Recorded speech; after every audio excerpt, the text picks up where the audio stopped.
Hi, Wild Thing listeners. I've got some good news and some better news.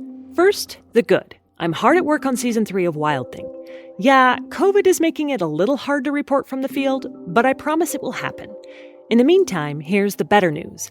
While the main 10 story episodes for season 2 are finished, I'm going to be releasing a bonus interview every month until season 3 comes out. These interviews will be with scientists, ufologists, artists, and writers, all kinds of different people who have something interesting to say about extraterrestrial life. Like, for instance, the woman we'll be hearing from today, Clara Sousa-Silva. She works at MIT and was one of the scientists that found evidence for potential life on Venus.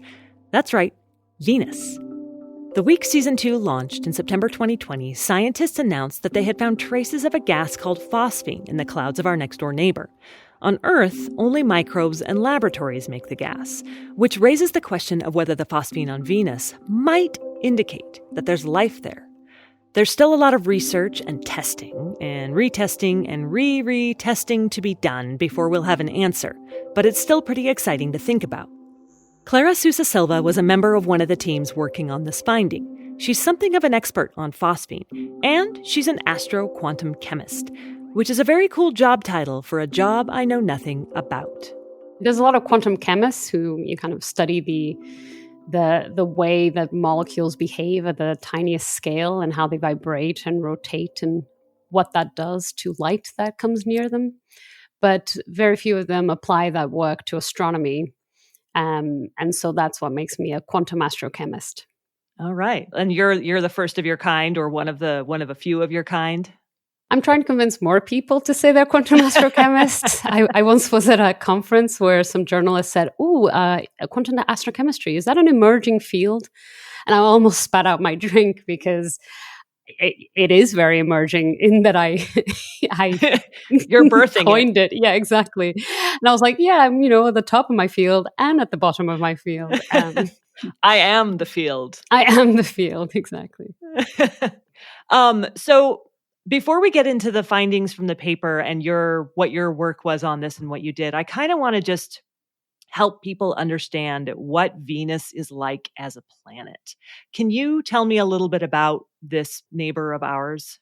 So Venus is fascinating in many ways, and one of them is that it really makes us revisit our notions of habitability, because we usually think of planets as habitable or not based on the conditions on the surface and whether they have a surface at all and whether they have an atmosphere at all.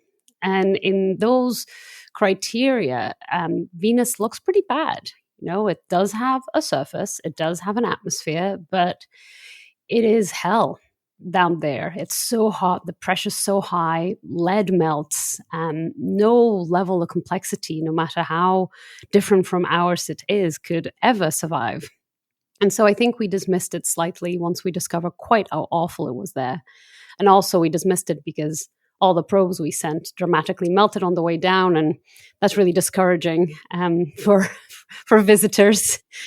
And so other planets like Mars seemed, if not more habitable, at least more docile. And so Venus did sound bad, and it is pretty bad, but it has a variable atmosphere, and there is an envelope of the atmosphere that's, technically speaking, potentially habitable. This was something that was proposed a long time ago, and it's not entirely surprising because the surface used to be habitable before a runaway greenhouse effect destroyed it. And now we have this ever-shrinking habitable layer of the atmosphere that could be inhabited. Now, that's a big maybe, but it does make you think that habitability is not just about the surface, is not just about whether a planet is in the habitable zone where liquid water can exist. You can have these pockets of habitability in these sub-regions of a planet, and it does really open up the field for what locations in the galaxy could be inhabited. And so just to be clear, the surface of Venus, we know it's inhabitable. What happens? Does it just destroy DNA? Why couldn't anything live there? Yes, complex chemistry fails, biotic or otherwise. But certainly life could never reach enough complexity or stability at those temperatures and pressures. Everything is just hindered and destroyed and melted. But then you get up into the atmosphere and the pressure has lessened and the temperature has lessened. And there's the possibility that that environment up there might be more habitable. More habitable is perhaps the crucial term here, in that, yes, the pressure is suddenly wonderful. The temperature is a warm summer day on Earth, I mean, but it's still, drier than the driest place on Earth. It is still more acidic than the most acidic place on Earth. It's just awful as a place to go if you are life like anything on Earth. So it's still not particularly habitable for us and the life that we know, but it's at least somewhere closer to a place where some form of life could survive. Something that really liked acidity and no water. Yeah, something that doesn't need water, doesn't care for water the way we do. We're really, obsessed with it. And, and I can imagine that if there are Venusians, again, big if, they think our obsession with water is a little excessive. Okay.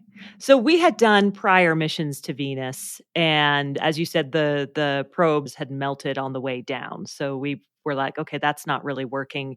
Is that the point at which we stopped going to Venus, or what made us decide to take a closer look at Venus again?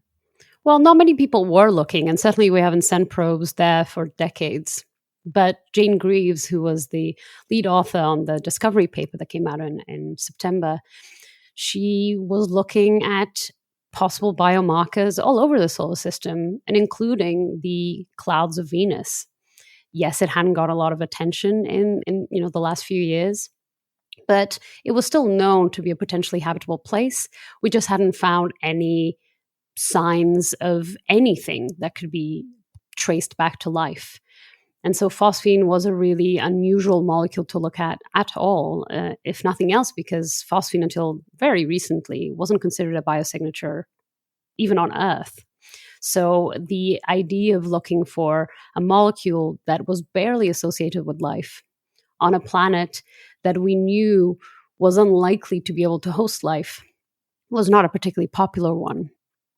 So it was just a matter of like, let's take a closer look. We have different technology. We have different ideas of where life might be found. Why not go back to some of the ground we've supposedly trod over before? And specifically, looking for phosphine was not something anyone would have thought to look for. Phosphine is not an obvious biosignature to anyone. And so it was both a location and a marker that were unusual to look for. And I'm really impressed with Jane for considering it at all. But even Jane will admit that she didn't really expect to find it there. It was more of a check something off a list than believe that it will be there. And so I think both Jane and I and everyone on the team were extremely surprised to find phosphine on Venus. I definitely want to get to your response when you started finding this, but let's talk a little bit about phosphine. I don't know quite what it is, and I would imagine most of the audience doesn't either. So can you tell us a little bit about what phosphine is, why it's important, why it's significant, what produces it? So phosphine is quite a simple molecule, though that does not mean it's simple to make. It's shaped like a tiny little pyramid with a phosphorus atom at the top of the pyramid and 3 hydrogen atoms at the base. It's actually very similar in many ways to ammonia, where you have the same base of hydrogens, but at the top of the pyramid, you have nitrogen. So phosphine is this 4-atom molecule, so quite simple. And the reason most people haven't heard of it, well, maybe until now, is that it's really not present on Earth in abundant quantities. And in fact, it's produced by very few things. And the way phosphine was known at all on Earth is because it is such an effective killer that for a long time we have used it as a fumigant for pesticides. And also we used it as a chemical warfare agent in the First World War and most recently by ISIS. Oh, wow. And so it's pretty awful. What does it do? What makes it such an effective killer? So it interacts with oxygen metabolism and any kind of system within the body that relies on oxygen kind of shuts down very quickly. But it is produced with enormous effort through human ingenuity, specifically to be deployed for its killing abilities. It also smells terrible, not the actual pure gas itself, but all the other phosphenes that are produced at the same time. And very few people have actually smelt it and lived to tell the tale, but the reports that we have is that it's basically smells like garlicky, fishy death. And it's horrific because we love oxygen. At some point in our evolution, we had to choose between oxygen and phosphine. And I'm frankly relieved that we chose oxygen. I think it was a great choice. But it does mean that phosphine is very much avoided by most life on Earth. It is extremely toxic. It is destroyed quite quickly by the radicals in our atmosphere. And it's also extremely difficult to make. So it is not made spontaneously. You have to put a lot of effort, a lot of energy into a system to make it. And so you really shouldn't find it anywhere on Earth. But we do. And we find it not just because humans make it for their terrible means, but because there is life on Earth that doesn't rely on oxygen. And these anaerobic beings are cool with phosphine because they don't rely on oxygen metabolism. And there are rich worlds kind of in the shadows all over Earth that don't rely on oxygen, and phosphine is produced there, and that is released into the atmosphere. So are these places like swamps, or like where's an anaerobic location on Earth? I'm just trying to give people a sense of where you might find it here. Swamps, indeed. And swamps are by far the most pleasant of the list of ecosystems. So yes, swamps and kind of marshlands and rice fields produce phosphine, the life there, for the reason that they don't rely on oxygen like we do. But also basically the farts and excrements and intestines of most animals. These are rich anaerobic worlds too that don't rely on oxygen, and their phosphine is produced in large quantities. For the same reason, sewage plants also produce a lot of phosphine. Oh, interesting. So, but it's not enough phosphine that someone who's working in the rice field or in the sewage plant would be killed by it? Or smells their own farts? No.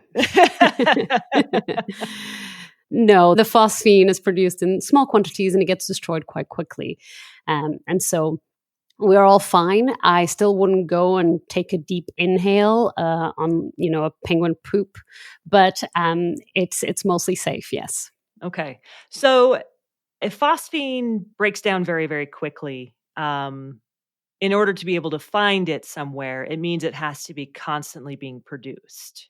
Exactly. And that's quite an exciting facet of potentially discovering it on Venus, that something has to be continuously producing it. Let's back up a little bit and talk about what the study was. What, if you can kind of delineate what you were trying to accomplish and what the reason and what came out of the paper or what came out of the research. So there were two projects in parallel, effectively. So Jane, who led this project, was looking for biomarkers in a variety of places, Venus included. And she had got this tentative detection of a signal that would more or less align with one of phosphine's spectral features on the clouds of Venus. And knew that was strange if it was real, but didn't really know anyone who understood phosphine in an astrobiological context.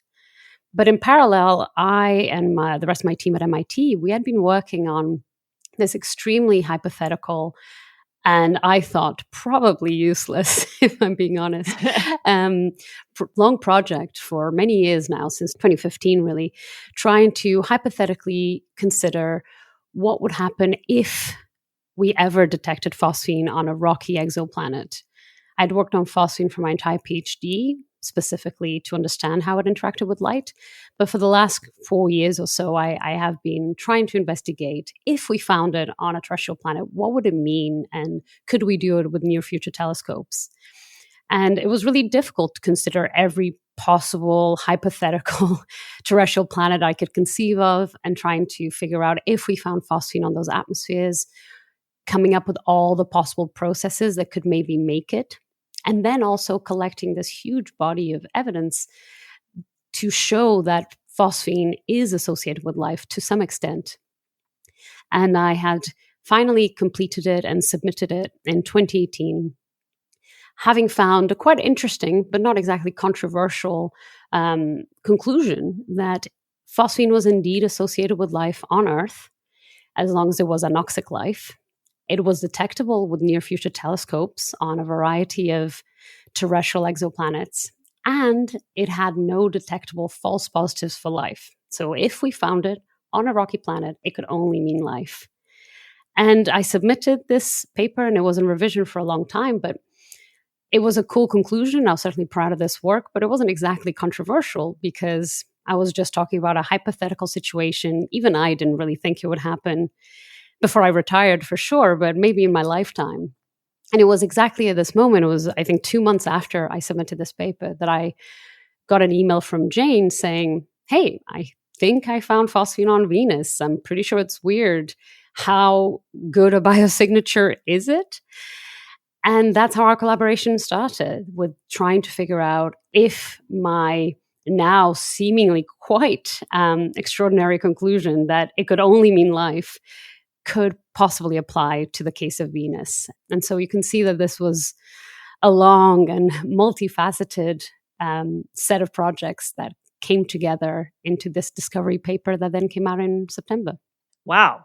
So basically, you guys were doing, the two of you were doing independent work and then realized that there was some overlap here, that there was a way that both of your work could be incorporated into this larger study. Exactly. And of course, Venus is technically within the bounds of habitability, if you're very generous.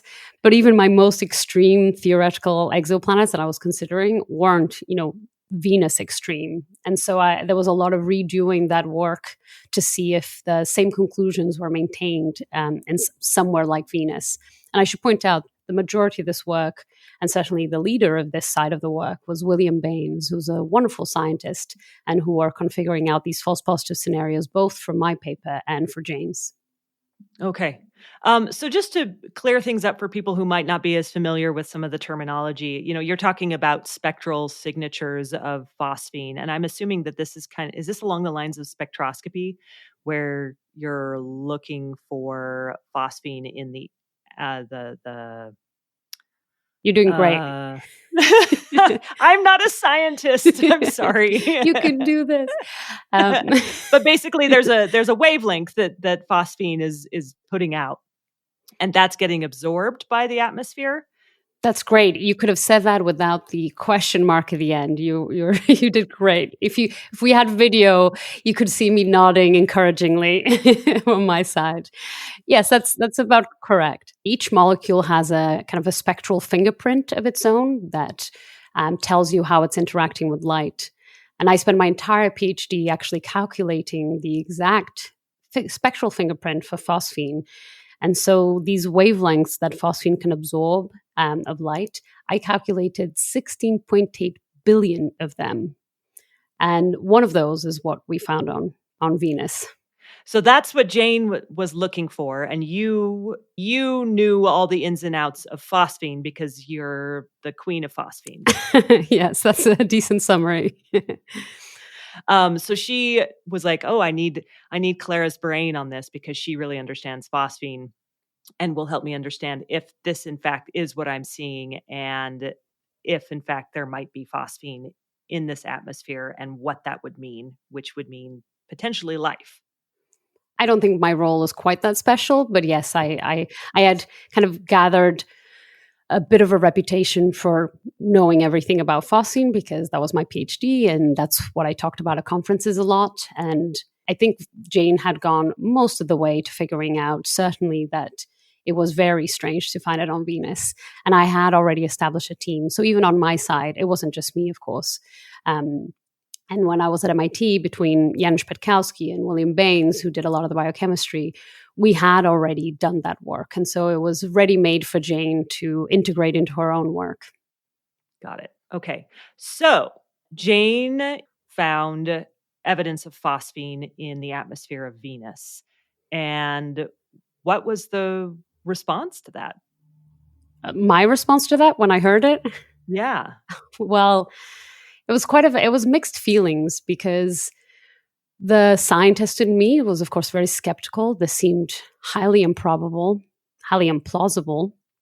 And astronomers often make mistakes in assigning molecules. This is something I spent a lot of time in my work doing, is approaching astronomers who claim they have found a molecule on the spectrum of some astronomical body. And I point out, well, you found a single feature that could correspond to that molecule. But at the resolutions that we have, many molecules could be responsible for the same feature, because molecules are technically unique in the way they interact with light. But that's only if you can look at infinitely accurate resolutions. And so this was a single feature on a planet where we really wouldn't expect to find phosphine. So my scientific self was very skeptical.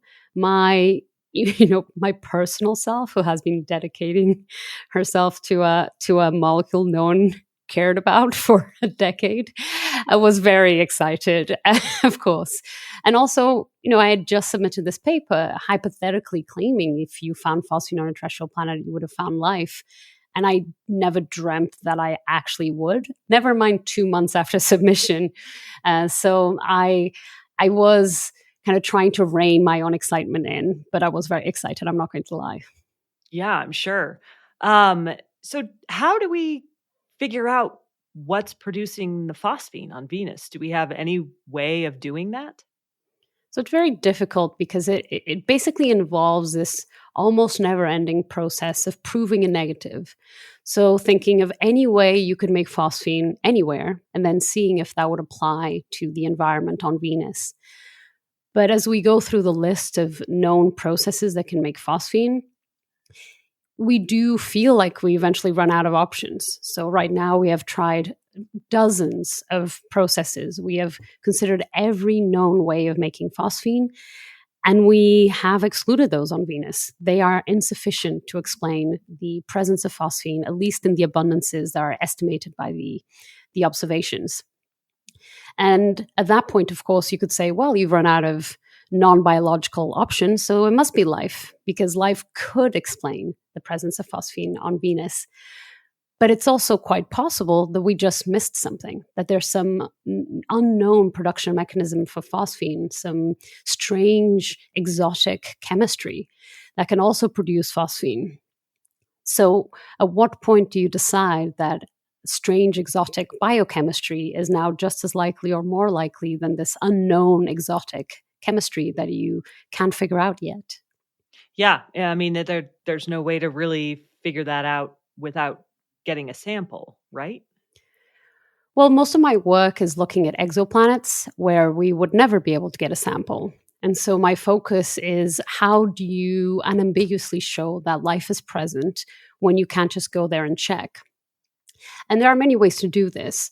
So the first is to figure out, is it phosphine without ambiguity? And for that, we need more features that can confirm it can't be any other molecule mimicking itself as phosphine. And when you do that, you should also be able to figure out how phosphine is distributed across Venus. So if it is being produced by biosphere, it will have a patchy distribution that changes with not just time, but space. It changes with seasons, the way molecules produced by life change on Earth. But then, if it is life producing phosphine, it's not going to be one type of microorganism producing one molecule. It's going to be a whole ecosystem producing not just phosphine, but a variety of molecules. So getting more information about what that potential biosphere is doing, so what molecules are there, is how we would confirm a biosphere. You can think of an analogy, the concept of alien astronomers looking at the Earth, trying to figure out if we have life. They wouldn't just detect oxygen and retire and be completely convinced that they just found life, because look at all that oxygen. It's weird. It's a sign of life. At those quantities, it's really hard to make it abiotically. No, they would spend a lot of time painting a full picture of our biosphere, not just the methane, but all the other trace gases that together, and with their variations across latitudes and seasons and years, paint a complete picture of an active biosphere. And so we can still do the same to them. What would we be looking for next? Like, is there an obvious next step in terms of, okay, we found phosphine, now we should look for, I don't know, another chemical? Yes, yes. Now we should look for another chemical is absolutely true. So there are many things you can do. One place to start would be to look for other molecules that would be needed if phosphine is being formed. So all the formation pathways involve other molecules that would provide that phosphorus and that hydrogen that eventually forms phosphine, and other molecules that are produced when phosphine is destroyed. So a chemical network that tells us, gives us at least some notion of what's going on before and after phosphine is made. You also have all the other molecules that we have some inkling are on Venus because they were tentatively detected by other observations. And we can make sure we map those as well and eventually build this 3D map of what's going on. It will also help us understand if it's being produced abiotically, phosphine, I mean, how it's being produced, because we'll see the kind of precursors to phosphine. Sadly, we don't have spectra for the majority of these molecules, so our toolkit is really spotty. Mixed metaphors there, but our toolkit is not great. We're missing the majority of spectral data, the fundamental reference data, to analyze any observations of exoplanets and Venus. Why is that? Hard to know. I can venture a guess. It's really arduous and ungrateful work that is deeply underfunded. So I did this for my PhD. My entire PhD was focusing on phosphine. And I many times thought, what am I doing? Just drenched in sweat and tears. And there was just so much work to do just the spectra for one molecule that no one really seemed to care. People cared about the big molecules, methane, ammonia, water, ozone, the molecules that are really important for the atmosphere on Earth. And I never really thought I would get a job afterwards because it was such a niche thing to do. And a lot of people just think this data just exists. We just know how to detect molecules, but 96% of the molecules that could form any given biosphere are completely unknown. We have no way of detecting them. And so we're just missing a lot of data. And this stuff never really gets funding because it's not particularly shiny to say, oh, I'm going to get some fundamental data. So it goes in a reference book that someone can use someday. Yeah. Can I ask why phosphine? What was it about phosphine that made you decide to devote your life to it? Well, I'm hoping that my career is young enough and that I'll survive academia so I can focus on other molecules too, but it's a fair question. Why did I get into phosphine at the beginning? Well, when I started my PhD, I wanted to understand exoplanet atmospheres. And it became quite clear that this gap in our fundamental data that we need to interpret any shiny observations we make was something to be addressed. And so I think I felt like it was a public service. And I liked the idea that even if my work led to nothing, people generations after me, if they felt the need to find phosphine somewhere, they would now have the tools to do it. And I reassured myself that it was a form of legacy that I could be proud of. But the reason I became kind of focused on phosphine, it was partially because it was assigned to me by my PhD supervisor, who thought molecules like methane were far too important to be left in the care of a completely green PhD student. And phosphine was interesting to the group at the time, and the reason they were assigning it to me in the first place, because it was known to be present in the observable layers of Jupiter and Saturn, which are fascinating planets in many ways, but finding phosphine in these layers was really unexpected because they shouldn't really be able to form phosphine. They're far too cool, and there's not anywhere near enough hydrogen pressure for phosphine to be formed spontaneously. So it's very strange to find phosphine where we see it. Not alien strange, but definitely still strange. So if you're finding phosphine on Venus, and that might be indicative of life, and then you're finding phosphine on Jupiter and Saturn, is that also indicative of life?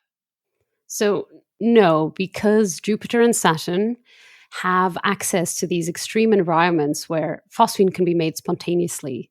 These environments can exist in a few places, but they're places like stars or brown dwarfs or these gas giants.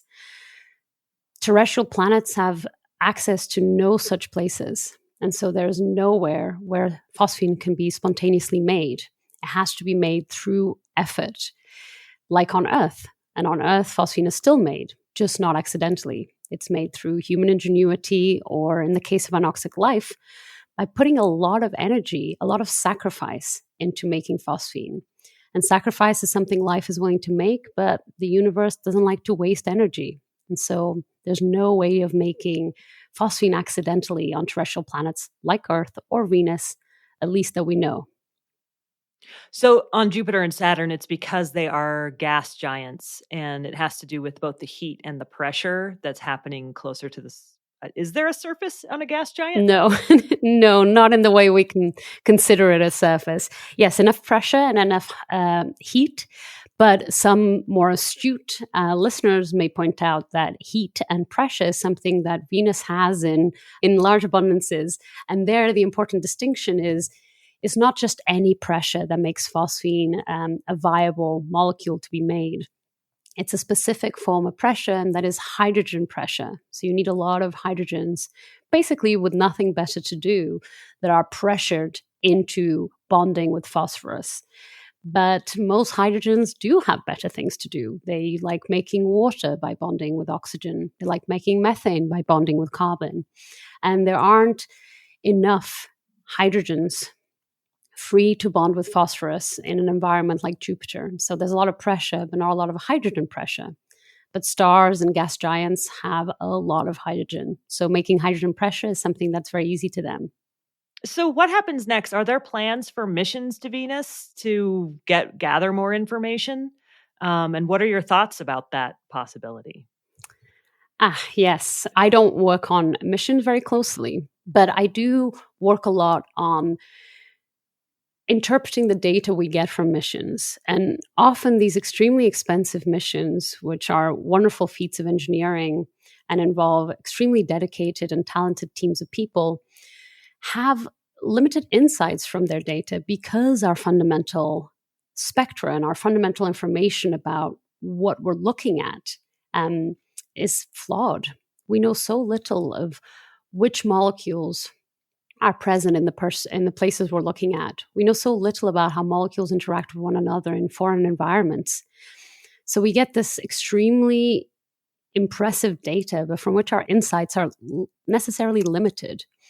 And funding this improvement in reference data is so crucial and so important, but it's always ignored in favor of these very impressive but very expensive missions.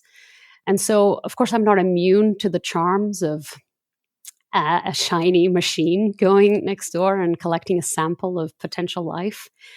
But I am worried that there would be better investments, and certainly investments that need to happen before we go, that are simply being overlooked, about getting fundamental lab data and fundamental theoretical data on what we expect to see. And that's how I feel about almost all missions and space telescopes. But with Venus, there's the added element that if it is life, and that's a big if, I don't have enormous faith, given humanity's history, that we will handle that well. We don't have a historical reputation for going to places that aren't ours and treating them with respect. And I don't want our first interaction with alien life to be a potential, massacre. Never mind that they could harm us. So there's a lot of ethical concerns here that I worry about.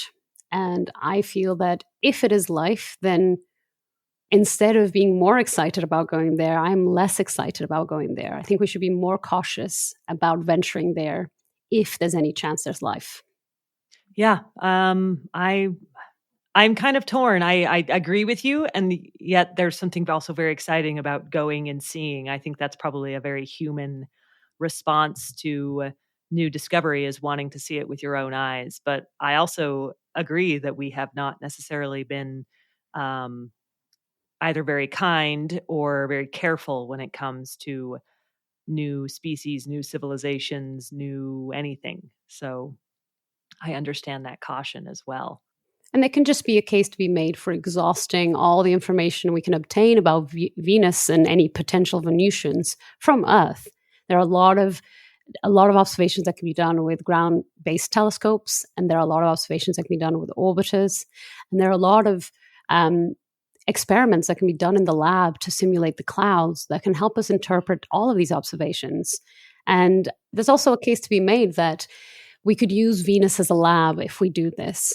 Because when we next find phosphine or any other potential kind of promising biosignature on an exoplanet, we won't be able to go. And so we will be relying on these remote sensing methods and these on-Earth analyses to interpret what we're seeing. And with Venus, we can ultimately go and check and use that as an effective testing bed for all our theories that we can never do in exoplanets.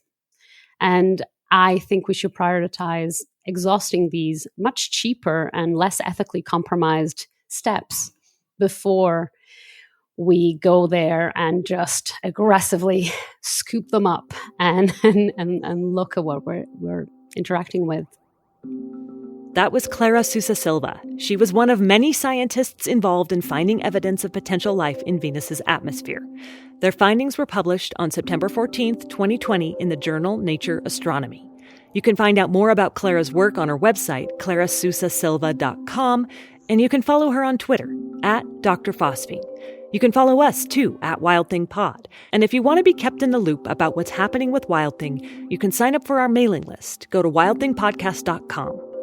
This podcast is a production of Foxtopus Inc. Our executive producer is Scott Carney. Editing is by Alicia Lipinski, and the score and sound mixing come from Louis Weeks.